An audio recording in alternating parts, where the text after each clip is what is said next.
Hello, everyone. Thanks for tuning in to a Thursday edition of the Angry Hacks podcast. After a very emotional episode on Monday, we are getting closer and closer to the NFL playoffs, boys. We got 4 more weeks to go. Tonight, we are going to break down some of those Week 14 matchups.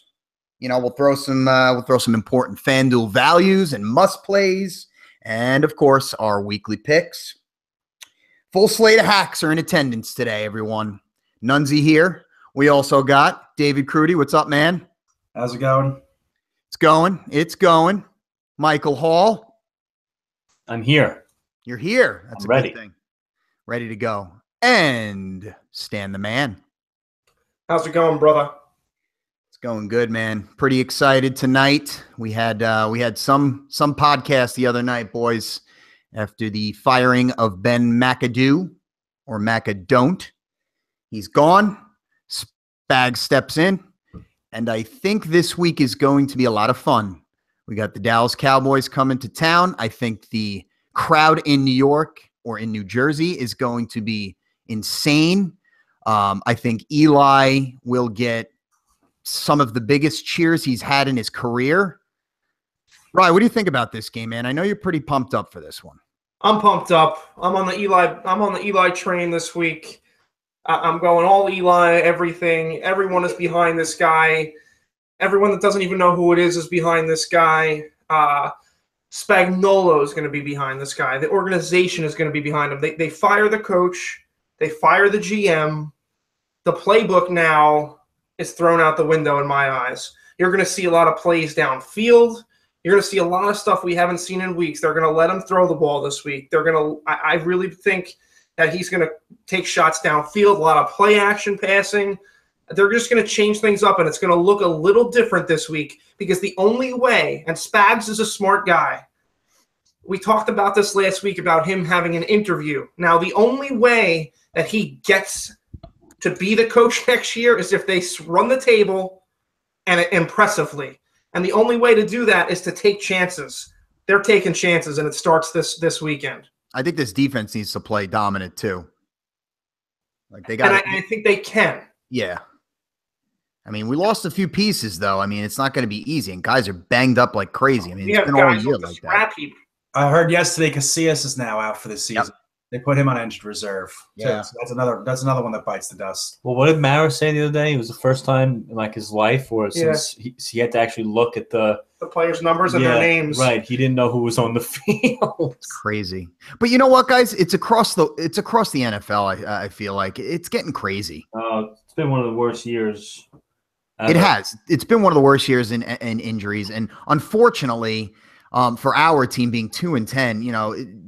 It was just the tip of the iceberg of the turmoil that was the New York Giants football this year. And I mean, I think for the rest of the season, like you said, Rye, it's just all about just playing good football, getting back to what we need to get back to. And just that weight of freaking Ben McAdoo is just off the shoulders. And I think everybody is going to feel that in the organization. Don't you? Yeah.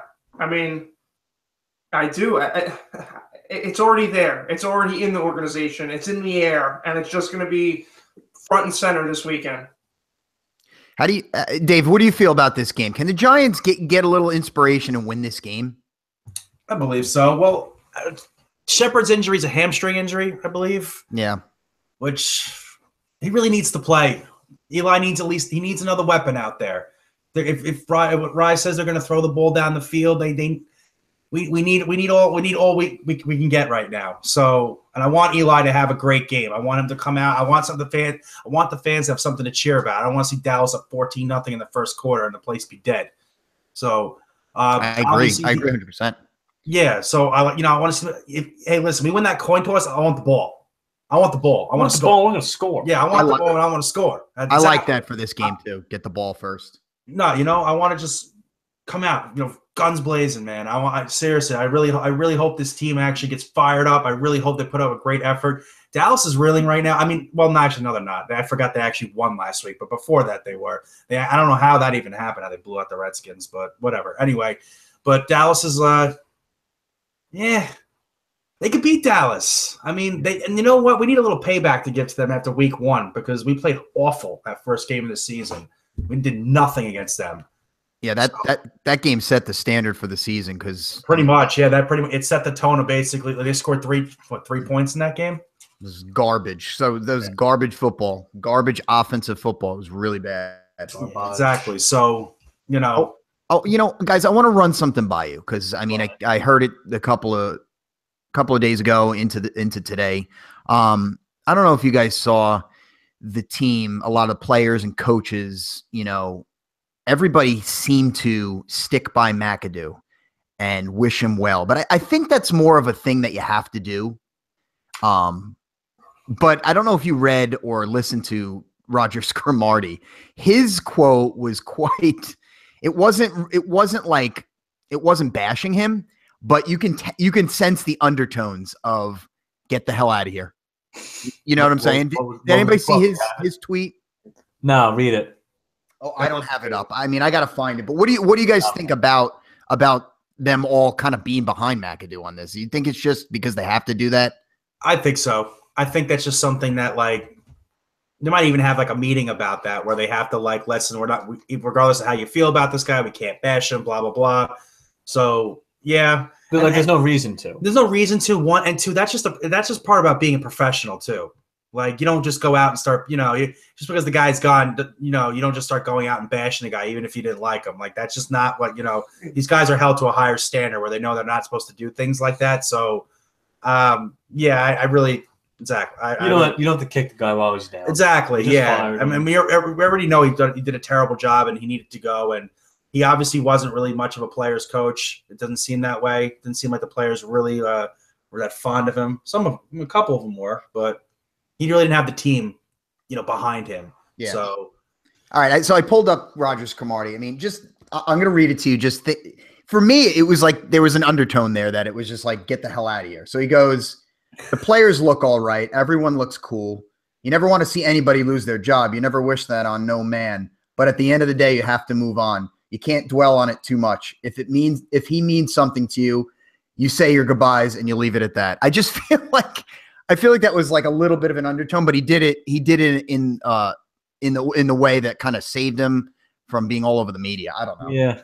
Well, remember Roger Cromartie was a few weeks ago when they finally had those that team-wide film session. Yeah. And everyone just, laid it all out on the table, kind of not ripping each other, but not holding back, let's say. And Roger Cromartie said, yeah, it was good we did it, but we should have done it probably 4 or 5 weeks ago. Yes. But at least we did it, So Roger Cromartie, I guess, has a history of these cryptic messages. Yeah, what surprises me from some of these I'm reading too is a lot of guys, 3 or 4 guys said they were surprised.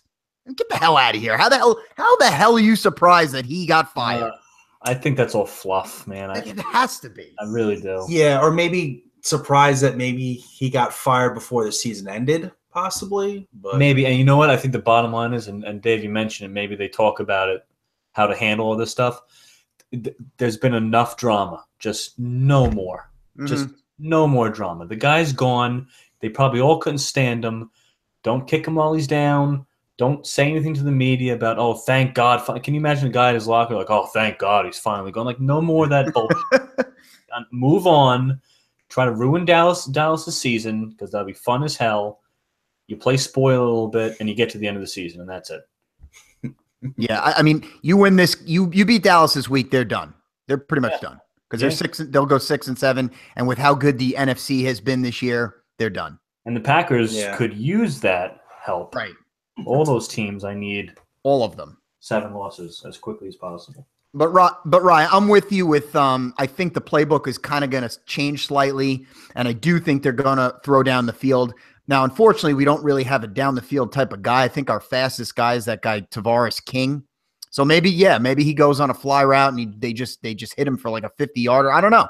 I'd like to see that though. We say it every week. We want to see that here and there, and it hasn't happened since McAdoo's really been here. It hasn't happened often. No, I'm ready for it. I'm ready to see something different. And You got to take chances. You have nothing to lose at this point, and this is what I felt like the last many weeks. We have nothing to lose. Yeah. Get out there, get crazy.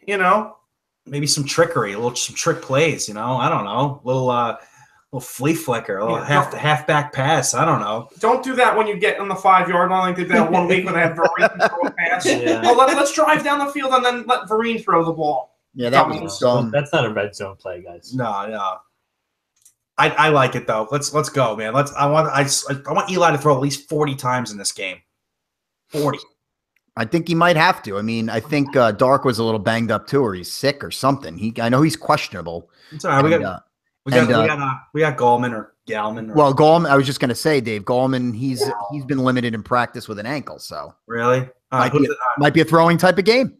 Could be a throwing type of game. Maybe Shane Vereen gets some more little passes out of the backfield. I don't know. We'll see. And how about this defense gets like just a monstrous pass rush this week? I would love to see it. Like maybe like 5 sacks. Yeah, 5. I mean, it's funny. We had 6 sacks. I think 2 weeks ago we had 6 sacks in that game, and it just didn't feel like we did though. That was on Thanksgiving against the Redskins. We ended up with 6 sacks. It just didn't feel that way. I want that monstrous freaking game, man. I really do. And another thing, freaking JPP, he's also questionable with a finger. How funny is that? He's got fingers left? Yeah, he must be on the other hand. With a working finger. Yeah. I don't know. What are they? I want to see that dominant Guys, defensive this game. is awful. Hey, he's an idiot for doing that. No, imagine he hurts his other hand. They just club both hands and they just send him out there. Do the double club. You're like Rock'em Sock'em Robot. We got the twist, we got the stunt, we got the double club, whatever you guys want to run. Well, that's great. Crazy. I love it. Well, I mean, I'm hoping for a win. There's really not much else to say on this game, guys. Just go out, win, play a little inspired football. Eli, throw the ball 40 times. Let's win and spoil that damn team's freaking playoff chances. That would make everybody. Well, let's see if they can get a little running game going with somebody, so at least they can get some. Because one thing I love Eli with is the play action. Yeah, that play action going, and he can be pretty dangerous. Absolutely. And keep Evan Ingram heavily targeted in this game. He had a nice bounce back game last week. So yes, he played. Yes, very good game. What a nice rookie year for this kid. I mean, in a forgettable season as a team, but. I mean, rookie tight ends hardly make a big impact, but he's been very, very good. He's been one of the more stable offensive pieces this year. So right, and it's nice to see going forward. All right, so let's go Giants. But Mike, I mean, the Packers. You've said it the last couple of weeks. They got to keep winning. Just got to keep winning. Yeah, it's very simple. I mean.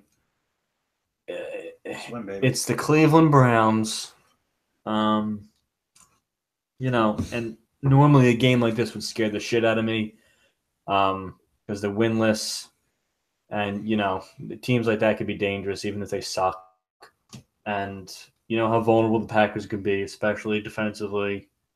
So it always worries you, but none of that matters right now because it's a must-win game.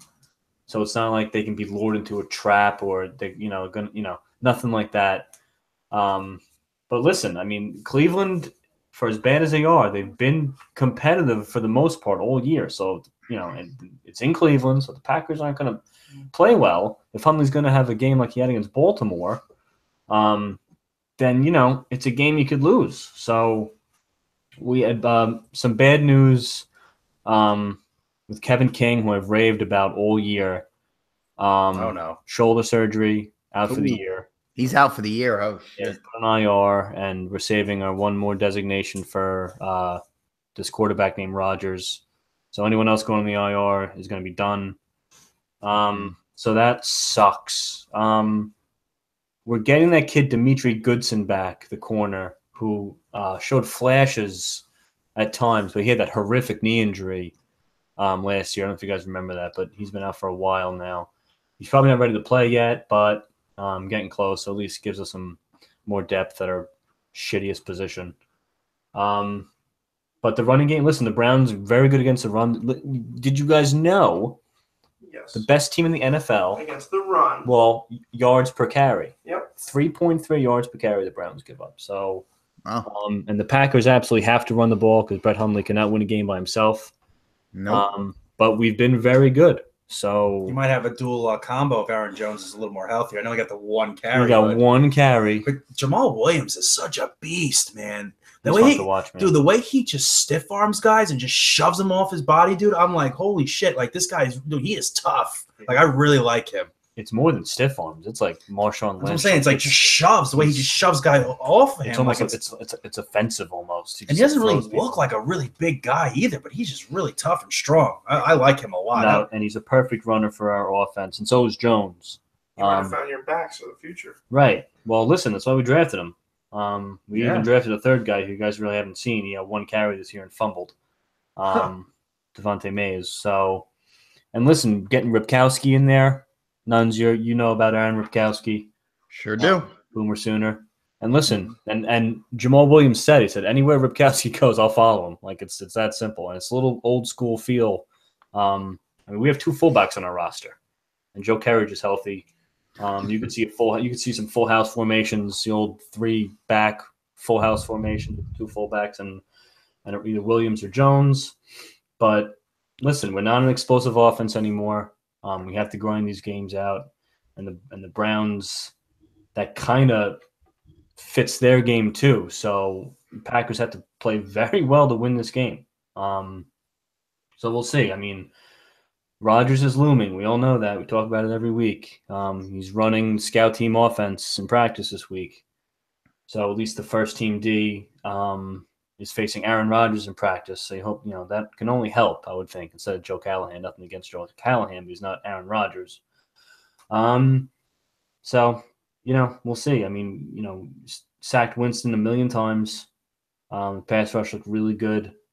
And listen, the Browns, I've kind of been giving them a lot of credit here. Their offense sucks. Terrible. But Josh Gordon, baby. Josh Gordon, number 1. And you know how Dom Capers, rolls the red carpet. Hey, they don't like the Dom Capers, defensive scheme is they don't cover the best receiver. So Josh Gordon's good for 150 and 2 touchdowns. Well, remember, I kind of backtracked on that last week because remember Mike Evans did nothing last week. Oh, that's true. That's true. 2 catches or whatever. But what did happen? 19 really successful screenplays, and 10 of them in the first half. And I said that last podcast is Dom Capers. Maybe it's not this whole number 1 wide receiver thing. It's the whatever's shredding us in the first half. Just let him keep doing it. And listen, Cleveland's got a guy named Duke Johnson who can catch the ball out of the backfield. So if I'm Cleveland, I'm putting on that game film from last week and seeing how they pulled off all those successful screenplays, and I am scripting a lot of those are going to be in the plan for this week if I'm Cleveland. Now, listen, Dom Capers, I watch all week, all the interviews and stuff, and Dom said, yeah, listen, we saw the screens coming on a few occasions, and we keyed our players to play the screens. So I don't know if you buy that or not. I really don't because, listen, if you know a screen's coming, if you can sniff it out, you can kind of see when a few guys on defense see it coming. And if you miss a tackle, whatever, you live with it. At least, the offense will maybe think twice. But I didn't even see it. No one was close to any of those. No one was close. So I don't buy that, Dom. So, playoff game, number 2. So, must win. So, God, I hate Cleveland. I fucking hate it. It scares me. Trap game, they always say. Who knows? Right. And like I said, if the Packers were, 10-3 or whatever, yeah, you could say trap game or we're looking ahead because, we do have Carolina next week. Oh, they're looking ahead to Carolina. There is no looking ahead right now because we have to win every single game. So that's the only good thing, I guess. Yeah. Well, you know what? Like you said, man, you just got to keep winning. Can't lose. Can't lose a game. No, we're done if we lose. It's over. Well, I mean, I'm looking at this week, boys. Okay, I'm looking at these week 14 matchups, and again, obviously, I feel like there's just not that many great matchups. I feel like one of the better matchups is happening in a few minutes. to be honest with you. Oh yeah, Yeah. Just because of how good that division, how competitive that division has been. It's in Atlanta, but that New Orleans running game, man, holy cow. It's the best running game in the league right now. Let's just give a pick on that game. Who wins that game? Who do you think wins that game? Well, It's tough. very tough. But last year, if you remember, and I was talking about this with Mike before, now a little different this year because the Saints defense is a lot better and the Atlanta offense is kind of fallen a little bit. But dude, they played in some ridiculously offensive shootouts last year. Do you remember that? Yeah. Yep. So like it was like I think the winner had like 40 or 50 points. Like it was like that much. So I'm interested to see if that's gonna repeat itself tonight. I think it could. I think it could too. I mean, these teams both know each other very well, so it's not like it's not like they're going to unfamiliar territory. It's a division matchup. They're both these teams play in domes, which is so it's like it's not something they're not used to. Yeah. I mean, the Saints running game is just a different. Usually it would be like Breeze throwing 4 or 5 touchdown passes in a game, but it hasn't been that way this year. It's just been the Kamara and Ingram show, and the defense playing pretty well. So it's going to be interesting to see how that all unfolds. I think I don't know. I can't go against the Saints right now. Honestly, I'm definitely going with the Saints in this game. Honestly, and if you're Mike, you're definitely rooting against Atlanta for the wild card purposes because you want these teams to keep losing. Yeah. Atlanta has to win this game. Yeah, they're 7-5 right now. It's getting pretty close to must win. You really, it's getting very, very close. So they really have to win this game. I feel like I don't know. They need their running game to get going. I mean, Tevin Coleman had a good game a couple weeks ago, but Devontae Freeman needs to get back to form. I mean, I know he's been injured out with the concussions and all that, but they need that running game to get going. And if that running game gets going, well, then watch out because then you got Sanu and Jones and all them, and it could get pretty dangerous. So yeah. I will pick the Saints. My feeling on Thursday night games is everyone's on a short week. The game planning and all the nuanced stuff is kind of limited, so you just kind of pick the better team. And I think that's the Saints right now. And it's not like Drew Brees is going outdoors where he could be funky sometimes. It's still indoors. It's still on a fast track, Dave said. So, I guess it could be like Dave mentioned, it could be a shootout. It could be kind of a grinder, but I think it will be close. But I think I would like the Saints if I were a betting man, and I am. Right? Well, I do think it's a toss-up. I'm rooting against the place kicker, Lutz.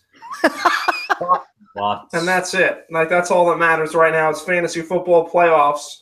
But no, I think I expect another not as big a game from Julio as he had. Was that 225-yard game? But I'm expecting a big game from Julio. And if Atlanta can somehow slow down the beast of Alvin Kamara, I think it's their game. I think Atlanta wins the game because I think I guess Ingram too, but this Breeze has not been able to throw this year. Yeah. We've talked about this running game has saved them. So if they could have all stopped the run, I don't think that he's the Breeze of old. I don't think he's been that. I mean, they're 9 and what are they? What's their record? 9-3? Yeah. Yeah. But I don't think they've won any game where Breeze has thrown more than like 2 touchdowns. I mean, that's what it feels like anyway. He's been averaging about 250 and about a touchdown, but on average, it's not. He hasn't. They don't need to throw downfield. They don't need to when you have those two guys. So it's fine. I mean, it's fine. I'm just going to go Atlanta just because they've been playing pretty well lately. They've turned it around a little bit. I'm just going to go Atlanta tonight. Go against the grain a little bit. Yeah. It really is a toss-up, guys. I feel, Mike, I'm kind of with you on the go with the better team type of deal because I think the home field is kind of a wash because, like you said, Dave, they both play in domes. So they both teams know how to play in a dome, and it's usually that high-flying offense. I'm with you, Rye, with Julio. I think he has a nice little game here. I really do think it's going to be a shootout today. I'm going to go with the Saints. I think they're a very, very good team. And now that finally, since probably the Deuce McAllister days, they have a nice little run game here. And obviously it's better because it's a 1-2 punch. Alvin Kamara, the rookie of the year by far right now. So I think Saints take it. I think they take I'll say this, though. Watch out for the Falcons running game. They destroyed the Saints last year. Destroyed. Tevin Coleman and Devontae Freeman lit them up. So watch out. Let's see what that Falcons running game is made of tonight. I think that's going to be a big deal in their success if they're going to win tonight. Yeah, I agree there, definitely. So if Ryan, I know you're going to be glued into that 1:00 game, Giants Dallas, but if you were not a fan of either team and you didn't want to watch that game, what is a 1:00 game that you're sitting in front of the TV and watching? A 1:00 game that I'm sitting in front of the TV watching, other than the Giants game, would be, I don't know. Just because I'm curious to see if they can get their heads out of their asses, because they're basically eliminated, I feel at this point, would be like the Chiefs Raiders. I want to see what the Chiefs. I want to see what Andy Reid does here. They're still in first place, technically. Who are the chefs? I need to see if Andy Reid can get the head out of his punt, pass, and kick ass, and just see what he. 6'4". He's been killing them. Doesn't he always? He did this with the Eagles. But like it's fast starts and just crumbling. I want to see what they got. I expect that game to be a shootout. But I'd tune into that one for a while because I expect a lot of offensive firepower. So just like viewing pleasure, I see a lot in that game. Now, one other game, I really want to see Jimmy Garoppolo again. I just love watching this guy play. Jimmy G. And against the Texans, I can't see why he can't have a big game. Here. Yeah. Nobody kind of brought up that Minnesota-Carolina game. I was just about you didn't even ask. You didn't even ask. Yeah. Okay, stop yelling at me. Go ahead, talk about it. Well, hang on. Bengals looks. No, I'm just kidding. Go ahead. Vikings Panthers. That was my game to go to. Obviously, it's actually going to be one of my picks later, but I like foreshadowing just a bit. But I don't know, man. The Vikings they've been impressing. Every week you wonder when the Vikings are going to come back to earth, and they just have not. Even though they grinded out a good win against the Falcons. It was a low-scoring game. Their defense held it together. But they just keep winning. And Case Keenum he's not making mistakes. Their running game has been pretty good. And then you got the two-headed monster in Thielen and Diggs, and then you got Rudolph at tight end. I mean, it's been like I can't go against the Vikings right now. Until they show me something different. They are legit. They are officially legit. They've standed against every test this year, and they've played well, and they deserve to be where they are. As much as Mike doesn't want to admit that. Nope. Although I think he's rooting for them this week. Yeah, you have to. Absolutely, they had the division. That's Yeah.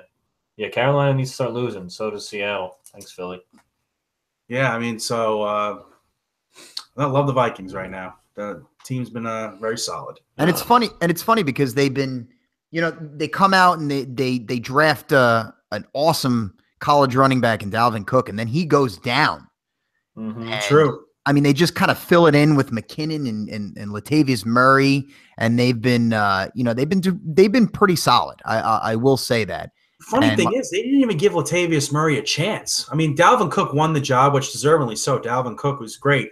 But, people were ready to, write off Latavius Murray like he just sucked. And I even kind of said it myself. But, me too.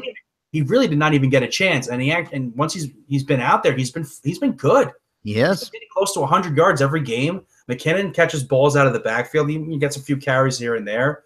I mean, I don't know. I think the team's just the team's just running really good right now. And as far as the Panthers, I just hate Cam Newton that much that I'll never root for the Panthers. So that's about that. I mean, I like McCaffrey. I was always a big Christian McCaffrey fan. I like him, but I can't root for Cam Newton, and I never will. So go Vikings. Yeah, I think the Panthers matchup isn't great against the Vikings defense. No, I agree. I agree. And I know they're home, but it's really going to have to be that defense that saves them this game. I really believe so. And they do have a good defense. Luke Kuechly's a freaking monster. And they do have a top 5 defense, I believe. And that's what's going to have to save them this game. Because this can very well be a game Cam Newton just gets outplayed just badly. Minnesota's defense is fast. They get a nice little pass rush. Probably have one of the better corners in the league in Xavier Rhodes. And I don't know what Greg Olson's really going to bring. Is he even playing this week? I think he is. I think he's supposed to play. Oh wow, I didn't even know that. 100% though. He's not 100%. No. And that was Cam's favorite guy. So it's gonna have to be funny chess. But I think he's gonna be just totally blanketed by Rhodes. Yeah, and Rhodes hasn't been the same Rhodes this year because I've thought that in many of these games. And the one game I took the opposite. The receiver, I purposely didn't take the receiver that Rhodes was covering, and he had a monster game. I got really pissed off. But we'll see. I think that was once, right? No, I don't know. I feel like he's still really good, so should be interesting. So at 4 o'clock, you have Philly and the Rams, which obviously is a really, really, really solid game to watch. The Rams are at home. I really like that team. One of my picks. I just keep saying it. I know the record is far above what I said, but I did say they would win. They got a young coach. Gurley's a monster again. Goff is playing like a first round, like a number 1 overall. It's just going well for the Rams, and their defense is still good with probably arguably one of the better defensive players in the league in Aaron Donald. Mike, what do you think about this game? Love Aaron Donald. Hey, number 1 overall pick against number 2 overall pick a couple years ago. Yeah. Ooh. And listen, I think the Eagles, I think this is a very, very big game for them. If they have any, first of all, as they haven't beaten many good teams this year. So if you want to go by the strength of schedule stuff as a knock on them, that's kind of valid. You go back and look at the teams they've beaten, nothing really impressive. Now, they've beaten the shit out of all those teams, which is impressive, but no real contending team. So, and then the first one they go out to Seattle. And, a game they were kind of in, but lost going away. And now you got this one. So a game that's important for them mentally and physically, if you want to say, standings-wise. If they have any ideas of having a first-round bye or, even home field advantage in the playoffs, this game becomes very, very large. So yeah, that's Eagles going into the year, Eagles Rams. You're like, Yeah, I would have passed that up like whatever. Last year. But that that's what makes the NFL so fun. It changes so quickly. It changes week to week. But yeah, this is probably the premier game. Yeah. You're right. I think this is really a big game for Philly to really show what they got. Because this is, it's a tough matchup on the road against the Rams. It really is very tough for them. Too. It's a big game for the Rams too. The Eagles have kind of been the team all year that everyone's kind of anointing them the team to beat in the NFC. And I think everyone understands how close it is. And you saw that they go to Seattle and lose. But the Rams, like you said, a young team. Statement win would be this one. Oh yeah, absolutely a statement win. You look at another 4 o'clock game, 4:25 game, and this is another one where in the beginning of the season you're like, oh God, because it's Jacksonville. But Jacksonville could be an interesting game to watch. Definitely, why not? Well, first of all, you have the Jags and Tennessee fighting for that division. They're like neck and neck. You get the Seattle fighting for a playoff spot. If not, actually, what are they? Are they one game behind the Rams? Seattle's 8-4 right now, correct? Or 8-4. Yeah. So they're only one game behind the Rams. So it's And I think they still have another game with the Rams, I believe. So, they're possibly playing for the division as well. Yes. So there you go. So there's a lot on the line for both teams right now. So that should be a really good game. I mean, you don't have the usual dominant Seahawk defense. They've had a lot of injuries this year, but Russell Wilson is just like unbelievable and probably should be the MVP of the league for what the hell he's had to deal. What? No, I'm saying that's what I said a couple pods ago. I don't remember when, but he's definitely going to be up there in consideration for MVP, depending how the season plays out. But he's been absolutely just ridiculous in how great he's been with what less he really has. So, going against the top Jags defense in the league should be really interesting to see how that goes. The game's in Jacksonville, by the way. Yep. Oh, well, that's interesting too. So we'll see how that goes. I mean, it could just be that Blake Bortles just lays another dud and Jacksonville defense can't bail him out because Russell Wilson makes too many plays. But honestly, I like Seattle in this game. I like Seattle. I like Seattle. I think the Jags defense is not going to be as great as they usually have been, and I'm not trusting Blake Bortles ever in any big spot in any big game. So, no, who does? Yeah, I got to stick with Russell Wilson right now because he just like I said, no matter what. I mean, they just went into they just beat Philly and they beat him pretty convincingly. So that's just something to say about the Seahawks team right now. So they're pretty they got to be pretty confident right now. So I'm all in on Seattle this week as far as that game. I don't think Blake Bortles trusts Blake Bortles.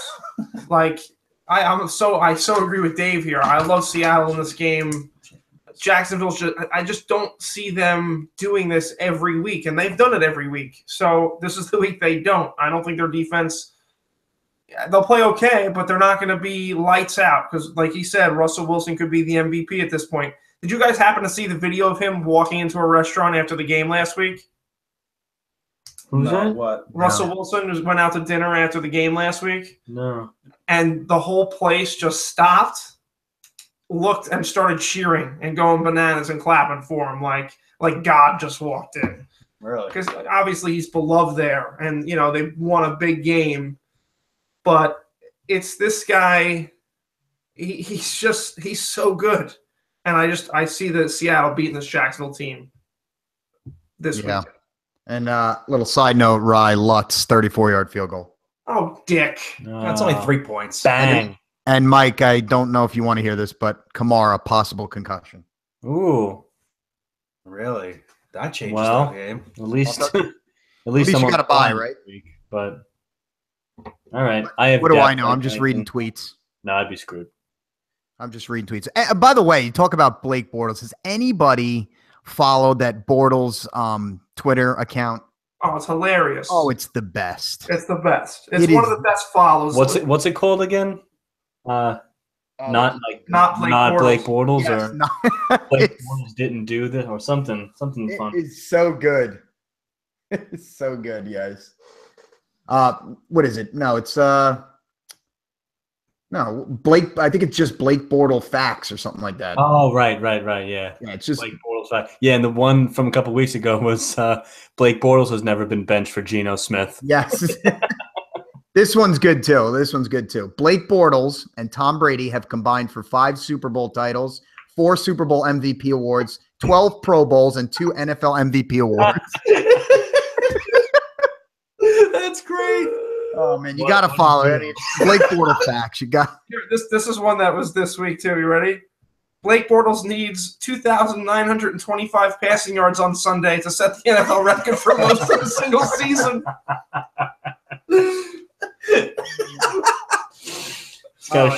It's just great. That's awesome. I hadn't even heard about this. Yeah. This is great. They had and then they had they did a poll. It said who should be named NFL's MVP this season, and it was Blake Bortles, and Blake Bortles. Blake Bortles number one won with 39%. By the way. Well, I'm gonna chime in on this game because I actually think the Jaguars can win this. Okay, tell us why. Couple reasons. Listen, I know Russell Wilson can cover a lot of holes. His offensive line is atrocious. And this Jaguar front four is ferocious. And those two words rhyme, so it's a good combination of good things for the Jaguars. Listen, when Bortles has to go out and win the game, he never does. But a lot of times he doesn't have to. And honestly, I mean, Russell Wilson can be sloppy with the ball at times, and this is one of the most opportunistic defenses in the league this year. And listen, obviously the Jaguars had to do it with their defense, but I think they can. Listen, Vegas has the Jaguars favored. And I hate those games where the team that's favored, in this case, even at home, and really no one's going to give them a chance. It's going to feel like Seattle's favored in this game. Everyone's going to take Seattle. Everyone's going to love Seattle. And I hate those games. So, you know what? I like the Jaguars. I'm not going to spend a pick on it, put it that way, but I think they could win the game. Yo, these Blake Bortles tweets are freaking hilarious. I'm trying to talk about serious things here. I just hear chuckling behind me because they're reading all these Blake Bortles things. Yes, they're very funny. You got a funny one? I just scrolled to the next one. They're all funny. You're Blake Bortles has never up. thrown an interception or an incomplete pass on Thanksgiving. Impressive. Oh, man. Blake Bortles has defeated the Ravens in 2 countries. Wow. There you go. Oh, geez. They are funny, man. So whoever's behind it is just does his research or is just ridiculous. I don't know. Oh, my God. Get the chuckles over here. I'll tell you one thing. The 2 primetime games do not excite me at all. Yeah. You got the Sunday night is Baltimore at Pittsburgh. I mean, it's always a slobber knocker, but Yeah, Baltimore maybe just Baltimore just lulls you to sleep. I don't know, man. I think Ravens Steelers could have a little juice to it. We'll Yeah. see. because it's Ravens. Just because it's Ravens Steelers. Right, that's it. But I mean, that Ravens team, they really do just lull you to sleep. I don't know. I can't stand watching them. And then obviously, it's not sexy football, but No. if you like defense, you might like that game. yeah, and you got New England, Miami on Monday night, and that's just not watchable. Yeah. No, not at Well, all. and listen, if anyone's looking ahead to next week for that Mhm. Patriots Steelers showdown, Oh yeah, then you really want to root for the Steelers if you want both those teams at 11-2 yeah, that's true. squaring off. That would take some juice out of it. Yeah, And that game is, I talked about it, but that game is in Pittsburgh. And the only way you can beat the Pats in an AFC title game is get them out of Foxborough. yeah, that's So true. that becomes massive. So this game is massive for the Steelers. And I think they know that. Yeah, good point. Any other games you guys want to touch on? Yeah, Bears-Bengals. I tried to talk about it before. Come on. This game is going to be horrible. All right. Yeah, Bills-Colts. Bills, Colts. Dud. I feel like we do this every week. Are there good teams in the NFL? Like, Yeah, I know. That's what we always kind of run down. it's I crazy. do. You know what? Actually, and this is not a joke. Could be a really good game. Chargers Redskins. Go Chargers, go. I'm a big Chargers fan right now, so I will like to tune into that. I'm really enjoying their little hot run going right now. Hopefully, they win the division. Want to see the Chargers make a run in the playoffs, and I just hate the Redskins that much. So it's nice always to root against them. But I think that could be a really close game. And the Chargers have been playing in a lot of close games this year. Not as of late; they've been blowing teams out, but I think that game could be a really close one. Could be a good one too. Yeah, Chargers are always playing close. Well, games. I just gave the to the Bills Colts game, but the Bills, the Jets, the Raiders, the Dolphins, the Bengals, the Chargers, and the Chiefs, any of them could win this week and could still technically make the playoffs. Like, conceivably, they're still in the thick of things, all of those teams, which is incredible. That's crazy. in the thick. That's how bad the AFC has really been, other than those 2 top teams. Yeah, it's so top heavy. Very top heavy. Very tipping over. Yeah. Let's do some Fanduel, boys. Let's do some Fanduel values and some must plays, because All right. I went through a little bit of this and I found some good plays here. We'll start with the Qs, obviously. Huge. I'm going to start with a must play, and Worth I like every this. penny? yeah, I mean, I'm must playing this. I think he's still cheap enough where it's going to really pay out for you. I like Phil Rivers. I'm going to call him Phil. No. I like Phil Rivers. I do. 8,100. I think he's a must play. His last 4 games, he's got 8 touchdowns, 1 pick. He's thrown for at least 250 in every one of those 4 games. I like him a lot. They're home. Not that that really makes a difference, but I like saying it. So I like him at 8,100 a lot. Here's one that, I don't think we've talked about this year, who had a great season. You thought he was going to be a lot better this year. Injuries kind of derailed him. Derek Carr. I like him this week. I think he's a nice value at 77. He gets Crabtree back from suspension, and he goes against a just putrid defensive team in the Chiefs. I can't believe I'm saying that, guys. Just an absolute abomination in the Chiefs D. No Marcus Peters. So I think he throws it a lot, and I think you can really use him in a lot of tournaments because I don't think he's going to be heavily owned at all. And then my last one, I'll go with my last one. Here's another value, just because I'm going with the kind of the trends. He's good one game, bad, good, bad, and that's your boy Mike Brett Hundley. Still under 7, and he wasn't great last week, but the week before he was good. So I'm going with that kind of trend. So why not? And he's playing Cleveland. I know they're not terrible defensively, but it is Cleveland, so you never know what happens. Yeah, Mike, what do you got for us? Well, I don't love the quarterbacks this week. I do like Rivers. One guy I would fade if we want to go that route. Carson Wentz worries me this week. Against that defense on the road, I don't know if you want to pay up to 8,600 to play him. But honestly, some of these, I guess, higher tier guys I don't love. I was scrolling down. I saw one. We mentioned it quickly before talking about the game. Jimmy G. Love it. Jimmy Garoppolo. JG. 7K. Love it. At Houston. This guy, he's played pretty well. You got to think they're only going to get, a little better. The sky is not really the limit for this team right now with this roster, but as he gets used to these guys, he's a good quarterback.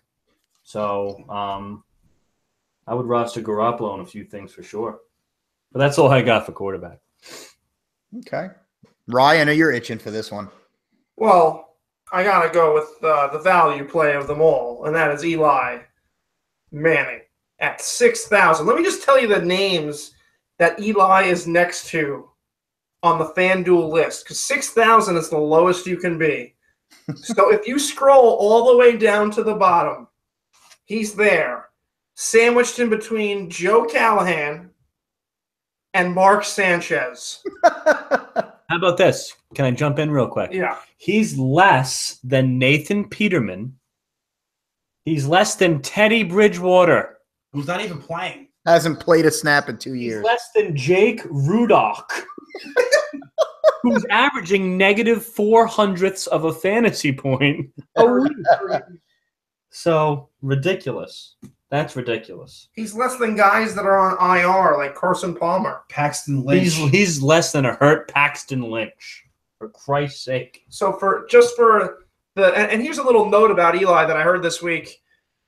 Jersey sales after his benching skyrocketed in support for Eli Manning. I bet. He is now the 15th most owned jersey in the NFL. Didn't he go up like 35% or something like that? Something crazy like that, yeah. That's so funny. So I'm on his band. I'm on the train. I also love the Jimmy G at 7. I actually think I like the car one that you said, but like the high-end guy that I'm going with, it's weird, is Jimmy G. JG. And he's only 7,000, so he's a bargain, but I think he might be a must-play for that price.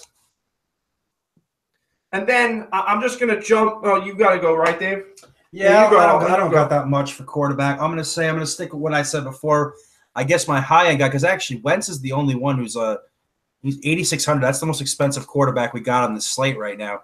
So I'm going Russell Wilson at 7,700. I'm sticking with Russell Wilson.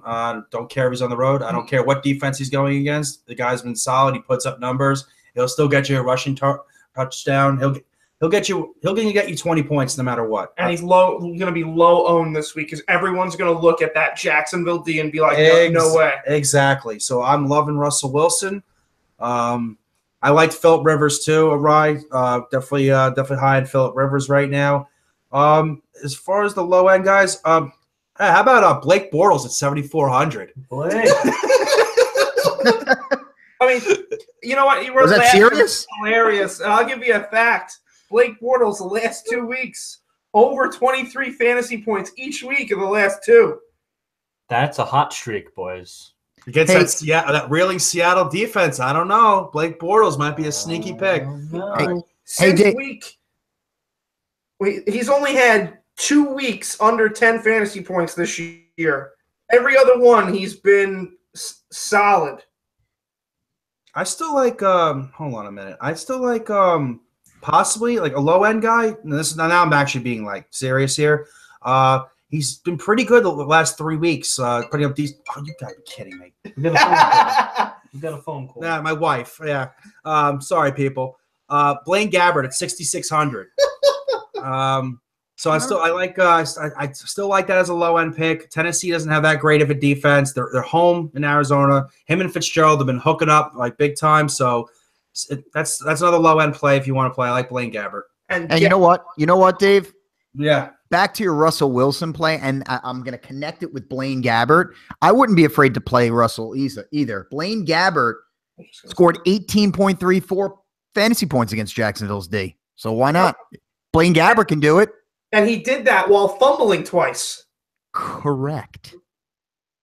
Yeah, that's right. Ryan, I know you want to jump right into the running backs. Get us going here. Who? Ryan. He was ready to roll here. Who's up? Oh, go ahead. Running backs. Oh, me? That's me? You're up. Running backs. I was just going to pair my quarterback with the receiver. But you're jumping ahead? No, we have to go in order. We're going in order. We're going in order. Holy cow! This is ridiculous. Amateur hour. All right, so I'm going this guy 2 weeks in a row. He performed for me last week. I don't see why he can't do it again this week, and that's Marshawn Lynch at 6,400. Okay. I mean, Kansas City defense sucks. Mm-hmm. Absolutely sucks. Mm-hmm. They're bad against the run. Mm-hmm. They're bad against the pass. Mm-hmm. They're bad against everybody. Mm-hmm. So last week, Lynch, only 17 carries, but still broke off 100 and a touchdown and got you 19 fantasy points. I also like Lamar Miller this week at 6,600 against San Francisco. Now, San Francisco really turned in a good performance on Jordan Howard, against the ground last week. I do not see that happening again. If I was Houston, I would give Lamar Miller 25 touches. That being said, he'll probably get like 11. But I think he'll get a score in there. I think that's the only way they're going to really keep that game. I mean, that game's going to be close. I mean, so they're going to be running the ball throughout the game. So I just like Lamar Miller at 66. So those are two kind of low end guys that I like. And then I kind of like Leonard Fournette this week as a guy that a high end guy that you could play. He hasn't had 100 yards in a few weeks. They're not using him as much, but this is a big game. I expect it to be a dogfight, and I just expect him to get the most touches because I don't think Blake Bortles trusts Blake Bortles. I don't think Jacksonville trusts Blake Bortles. I think they do trust Fournette. So those are my 3 running back plays. Lenny. Should have named the pod Blake Bortles. Blake Bortles. All right, Mike, what do you got for us? Well, I hope Leonard Fournette sucks because I'm playing against him in my one fantasy league in the playoffs. So. That being said, it's a weird. I don't know what Dave's going to do because the Saints aren't on the slate. He can't do Kamara and Ingram. I know. I've been taking him every freaking week. It's weird without those guys in it. It changes the landscape completely. Running backs, I guess. I mean, Todd Gurley. If you want to pay up for a guy, I just think he's almost matchup proof at this point. I know Philly's the best run defense in the league. But they were kind of exposed last week in Seattle, who up until last week couldn't run the ball 5 yards if it wasn't Russell Wilson to save their lives. And they ran the ball in Philly. It may be the same kind of deal. So Gurley, if you want to pay up. Christian McCaffrey at 6,800. Again, you don't love the matchup, but I think you're going to like the volume of touches for McCaffrey against the Vikings. Just outlets and safety net type shit for Newton. With not much tight end help to speak of, with Olsen hurt and Ed Dixon sucks. I could see McCaffrey getting between 20 and 25 touches. And a cheaper guy, hate to say it, but Duke Johnson against the Packers. I mentioned it before. Running backs out of the backfield. The Packers just don't give a shit to cover the guys. Dom Capers doesn't, at least. And Duke Johnson's one of the best in the business. So 5,900, I think you'll get what you need from that guy. The Duke. The old Duker. The old Duke. Salute to the Duke. I'm just waiting for somebody to pick Kareem Hunt. I was actually about to mention him, but I Go was ahead, Dave. Because I'm just so freaking. I'm not doing it. No. I don't care if he's 5,200. The guy's let me down so many times the last few weeks. I'm not doing it. He owes you money. I don't care if the guy was 30 cents. He owes you money. I know he owes me one. Yeah, we're gonna go with that one. Yeah, no.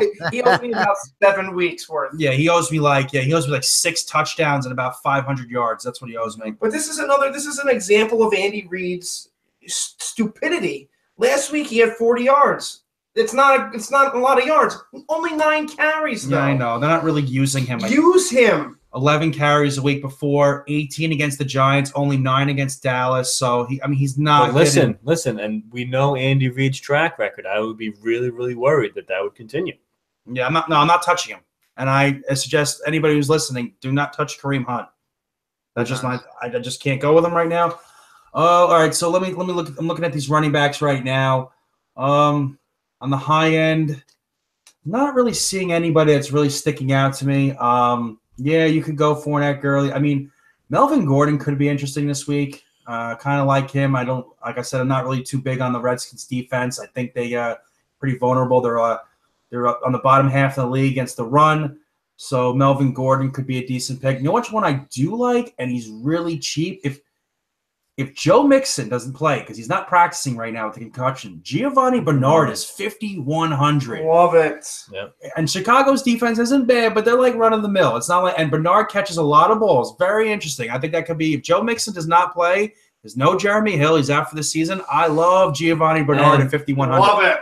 And when Mixon left the game Bernard last week, outplayed him. well, Bernard was running the ball really well. Yes, he was running with that's what I'm saying. I watched a lot of that game last week. You kind of forget he's a physical runner. He 13 carries for 77 yards after he came in against a Pitt defense that's that's pretty good, and 2 catches for 20 yards. And actually, he had from what I remember, he had a couple of plays that were called back because of penalties, so he could have had even more catches than that. So I like Bernard. I also like possibly. This kind of jumped out at me. Samaje Perine against the Chargers. Chargers don't have the best run defense in the league, so I like both running backs in that game. So he's 6,600 too, so he's pretty cheap. So I like that possibly too as a matchup. Just want to see if there's anybody else in here that kind of catches my eye. I think that tickles your fancy. Yeah, I think that's pretty much it. Whets your whistle. I think that's wherever else you want to go with is fine, but I'm liking those guys. Those are my running backs. No, I like the Giovanni Bernard. He's very cheap. Could be great in tournaments. But if you're listening to this, make sure you check the injury report for Joe Mixon. See what he's doing.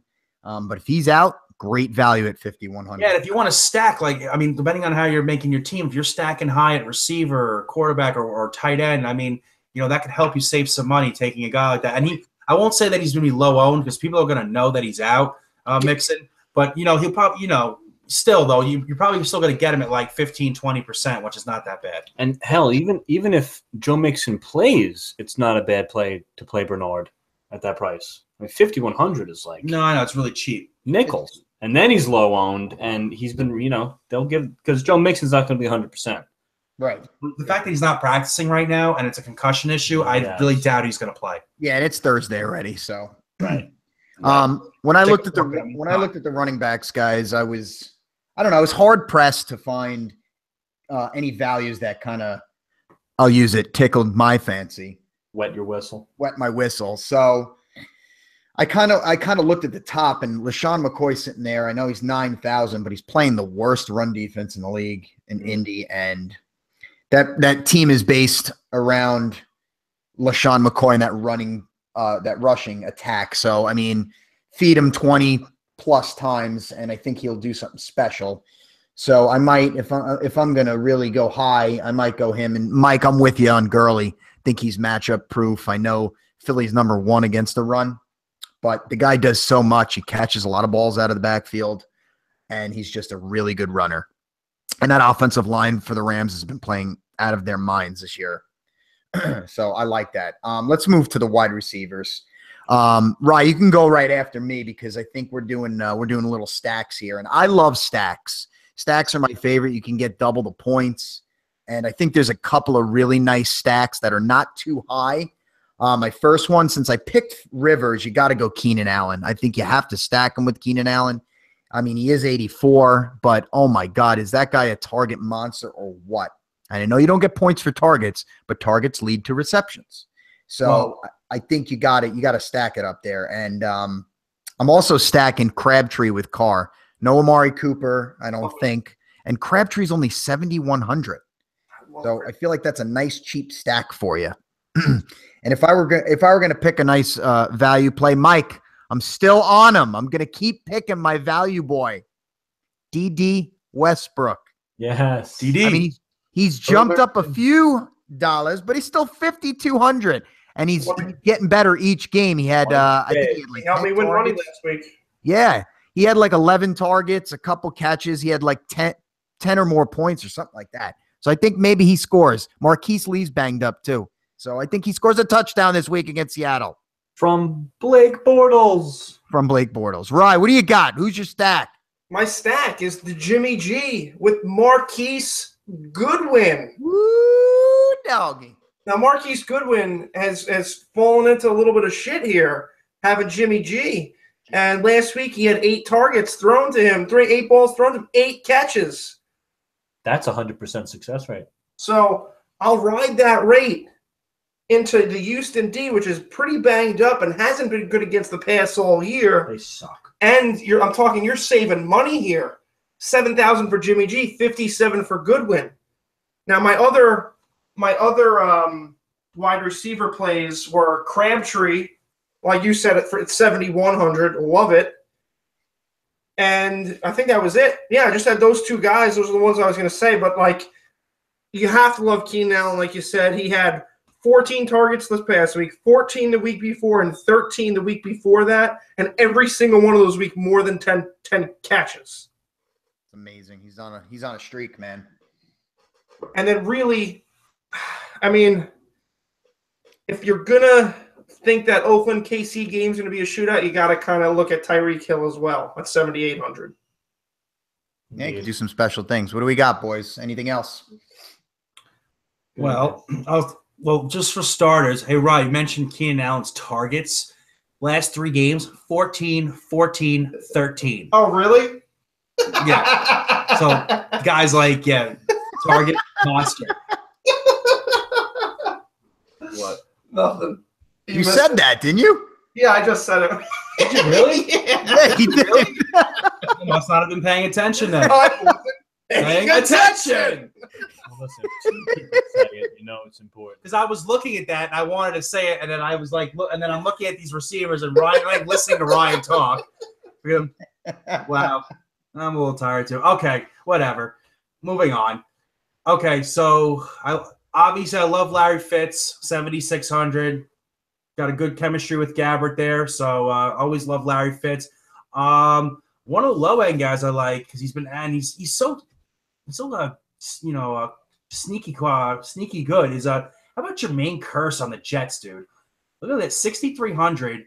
Guy's been putting up a lot of yards last few weeks. Has over 20 points, and even though I don't even care about Denver's defense. Defense sucks. I don't even somehow Denver. By the way, somehow Denver's defense, and I don't understand, is ranked like the top 5 in the league, like 4th against the pass, 5 against the rush. And I don't even understand that because me neither. I don't even. But Those anyway, are from the first 4 weeks when they played. They've given up now.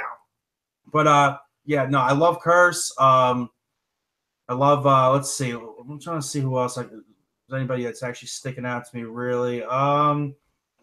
Possibly. Yeah, I mean, Anderson got hurt too at practice today, Dave. Yeah, I know. That's why I know he has a hamstring issue. So I was thinking maybe possibly he'll get even more targets. That's kind of what I was looking at. Yeah. I always like to try. Hey, listen, I'm nothing against stacking Doug Baldwin with Russell Wilson. So that's my stack. I mean, I'll always go with that.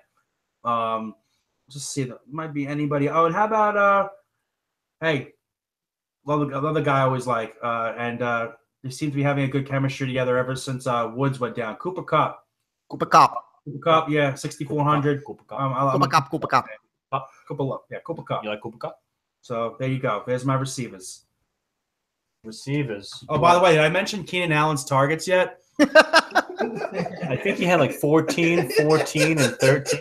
Did you mention Blake Bortles?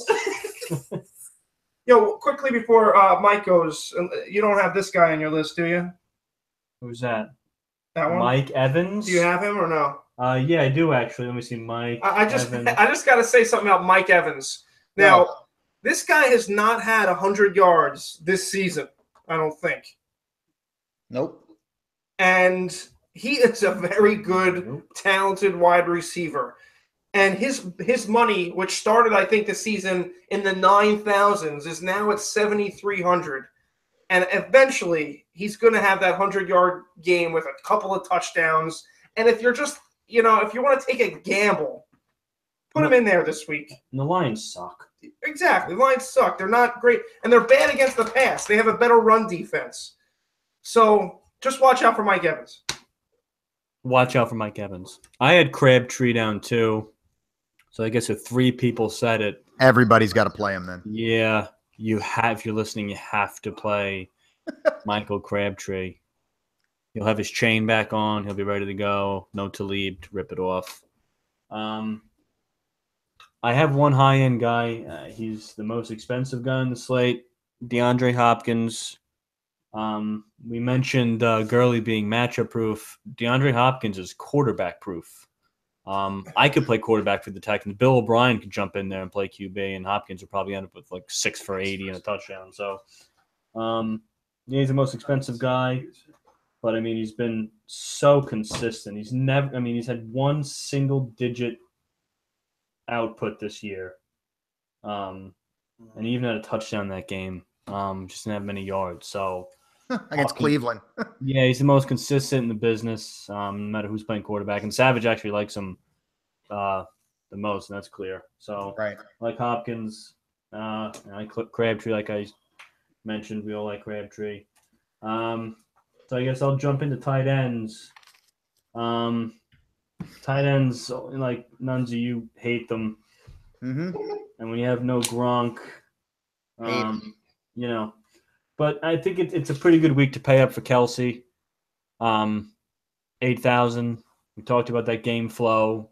Kind of could be wide open. I think Kelsey's he's always capable of having a monster game. And then you scroll down. I mean, I don't see much. I mean, Cameron Brate, maybe he's back on the touchdown train. I mean, it was against the Packers, so everyone take it easy. But, I know you like to punt on tight ends. A lot of people do. I will with a few teams, but I think it's a pretty good week to pay up for your top dog, Kelsey. Yeah, I'm with you there. It's fun. It's funny, Mike, that you brought up Brayton. I didn't even have him put down here. But, dude, the guy was just absolutely awful when Fitzpatrick was in there. But anytime Winston's in there, he is just touchdown machine. That's a red zone guy, man. Yeah.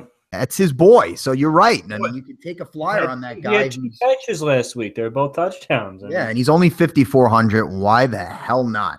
Mm-hmm. My value for tight end actually is Hunter Henry. I think I'm going to just stay with the Los Angeles Chargers. I mean, I hate saying that. Chargers, go. Last 2 weeks, he's had at least 5 catches. He's up in yardage, and he's starting to come into his own finally this year. He was a monster last year. And I think he's getting some good rhythm going. So he's pretty cheap still. I like him there. If I'm paying up, Kelsey's a good spot. I don't like the 8,000 for a tight end. So I'll pay up for Ingram at 66. Manning's back. I think that game was very important for Ingram to have a really nice game, which he did, and I think he keeps it rolling. And I think it's even better if Shepard's out of the game, he'll get even more targets. But even if Shepard's in the game, he'll excel. Anybody else? Tight end? Yeah, I'm on board with you with the Hunter Henry. He's a guy on my list this week at 56. And I love Kelsey this week at the 8. I like Ingram as well, but another guy I want to throw in there who has been real shitty like the last bunch of weeks, especially if Robbie Anderson doesn't play, is Austin Cellophane Jenkins, because he's only 5,900, and Denver is like the worst team in the NFL against the tight end this year. So I just look at him as getting some red zone targets if they get down that way. So Cellophane Jenkins looks like a young Barack Obama. I'm just looking at his picture right now. Or like Denzel in a few movies. All right, what else? Any more? Dave, you got a tight end for us or no? He's scrolling through his tight ends right now. Yeah, no, don't worry. I've been paying attention, so we're good now. Now, I like Jimmy Graham. He's had 5 touchdown catches in the last 4 weeks. Can't go wrong with Jimmy. Russell Wilson seems to. I'm all about the Seattle Seahawks. You love that. You love Russell right now. Yeah, I love Russell, but like Jimmy Graham, doesn't get a lot of yards, but he's definitely a huge red zone target right now. So can't go wrong with Jimmy Graham. Let's see if there's anybody else. Oh, I like the Hunter Henry one too, right? I'm big, it's a nice value pick right there, 5,600. It's pretty good. Let's see if there's really anyone else. Probably not. No, tight end's one of those. I mean, if you want to pay up and get Kelsey, fine, because Oakland's defense is not anything to really talk about. But I don't know if you want to pay the 8,000 for that. But Kelsey, Graham, Hunter Henry, maybe you throw in the Kyle Rudolph in there. Maybe that's all I really got. Here's one for you. I was looking again. Again, I hate to go against my Packers, but I mean, I got to be logical about this. If Josh Gordon is going to be demanding some attention, which I think he will, well, David Njoku. Oh, Njoku, the rookie from the U, touchdown last week. He's had a decent rookie year here. I think like 4 or 5 touchdowns. Dirt cheap at 4,700. Packers are pretty horrible against the tight ends. Pretty horrible against most things. So that would not be a bad one. So listen, real quick, I have a new segment that I'm going to surprise you guys with since we're on the FanDuel stuff. And it's called Funny Faces on FanDuel. As I was scrolling through looking for players and value picks, and I looking at the bottom of the barrel, I found some crazy-looking characters. So without further ado, if everyone's got their phones open and want to join me in a laugh. Okay, we're going to go to receiver. Okay? Following you. You can search. His name is Maurice Harris. Take a look at this guy. Looks like he should be running a car wash. What price is he? 4,600. I see it. All right, hold on. Let me get there. Let me laugh. When everyone, I mean, this guy, holy hell. Maurice. Looks like he works at a car wash. Okay. Car wash. Receiver. We're sticking with receiver. Go down to, I know there's a lot of guys at 4,500. You can do it by that or by name. Name's Isaac Whitney, and he has a bird nest on his head. I thought Derrick Henry's picture was bad. He's all at the bottom? It's at 4,500. Pretty sure. Let me see here. Oh, no, I found him. I mean, look at this guy. Holy hell. What the fuck is that? It's like a man bun directly on top of his head. Idiot. Where is he, guys? Where is he? I can't find him either. Search for Whitney. I got him. So it's down low. Okay. It's close to the bottom. Okay, I got a few more. We're going to go running back, okay? I think you guys have known who this is. You might have seen this picture before, but Akeem Hunt. Yeah. Guy looks like a chia pet where it stopped growing. I mean, it's unbelievable. It's horrible. I don't know if he's got something going on. but holy crap, scary. And then this is probably my favorite of the night. This guy's name is Keith Smith, okay? Keith Smith. He looks like Johnny Bravo from the cartoon. He looks like John. You got to see this guy. Dallas. Yep, Johnny. Oh, my God. What the? All right, I got one. All right. Go back to receiver. Is it the white guy? Back to receiver. Now this is more. He looks really funny. It looks like he was in a Notorious B.I.G. rap video, but it's more of the name that's funny. He's 4,500 on the Jets. DeMaurier Stringfellow. The name is great. DeMaurier Stringfellow. How do you spell that? Oh, you got to. I'm not spelling it for you. You got to. Stringfellow. Just put Stringfellow. String cheese. Yeah. String cheese. What a great name. Holy hell. Oh, I hope that guy gets some touches. All right. I would love to hear like Kevin Listen, Holland. listen. Fellow. Two more really funny faces. Go to quarterback. 6,000. Kellen Moore. Yeah. I want everyone who's listening to look at Kellen Moore's picture. He was always like a doofy looking kid, but it's like he's lost years off his life. Holy crap. Looks like a mouth breather. All right, and this one might take the cake. Tight end. Everyone go to tight end. His name is Ryan Hewitt. And I think he was the body double for the cowardly lion in The Wizard of Oz. What's his name? Ryan Hewitt. Hewit. Yeah, Look at those curly locks. Where is he? He's 4,500. Oh my God! Looks like Michael Bolton. Looks like Michael Bolton. So I had so much fun doing. So listen, there's gonna be a new segment. We're all gonna bring one or two of our favorites. I mean, let's do like one or two because it's gonna be the same guys. I mean, these guys are all already in the for other NFL. sports. We can bring in some like NBA players. Yeah, in this or something. we'll start searching because man, this is funny shit. All right, so I think we'll wrap up our FanDuel with funny faces. I'm telling you, we should tweet some of these too. Funny faces. DeMaurier Stringfellow. The name was just the best. Oh man! And guys, do you really have any defenses? Anybody have a defense that you would play? No. Didn't even look. No, it's rough. I'm just saying really quick. Yo, Dave's got to go. Let him do his picks. Let's jump into picks. Pick time. He's on the clock here. I'm on the clock. What are you All gonna do? right, Dave. First. Take us away, brother. NFL picks. NFL picks. All right. So last week, once again, 2-1. What a surprise! It seems to be like my thing. Just love going 2-1, but it's better than losing. Okay. So my first game that I got the Jets -1 against Denver. The Broncos suck. Yep. That's all I got to say. And the Jets have actually they've impressed me a lot this year. I like the Jets, even if Robbie Anderson doesn't play. I still think the Jets win this game. I don't care if it's in Denver. I don't care where it is. I like the Jets. My second game, I already talked about it. I got Seattle +2.5. Been talking about it pretty much the whole pod, so not much I really have to say about that. So got Seattle with that. And then my last one I have, and I talked about this earlier too, just because they've been they've impressed me all year and they haven't let me down, is Minnesota -2.5 against Carolina. So I got the Jets at -1, Seattle +2.5, and Minnesota -2.5. Beautiful. All right, boys.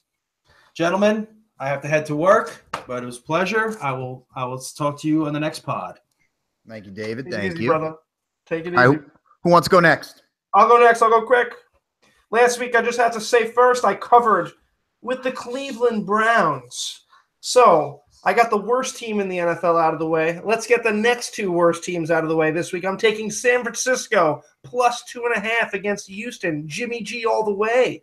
And the Giants +3.5. Let's go freaking Eli.